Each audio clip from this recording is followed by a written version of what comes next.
Hello' আজি বোলো আমি একেলগে চিলি চিকেন বনাম।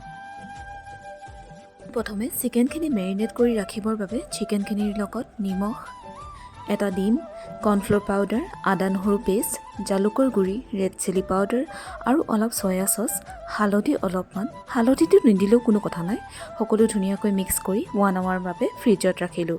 এতিয়া কেৰাহীত তেল গৰম কৰি এপিচ এপিচকৈ পাকোৰাৰ দৰে ৰঙচুৱা হোৱালৈকে ফ্ৰাই কৰি চিকেনখিনি উঠাই ল'লোঁ।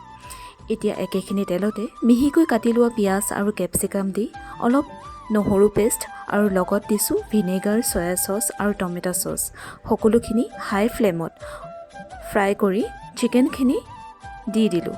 এতিয়া সকলোখিনি ধুনীয়াকৈ মিক্স কৰিলোঁ। বাছ ৰেডি হৈ গ'ল মোৰ টেষ্টি চিলি চিকেন। আপোনালোকেও বনাওক আৰু এনজয় কৰক। আজিলৈ আহিছোঁ তেতিয়াহ'লে, ধন্যবাদ।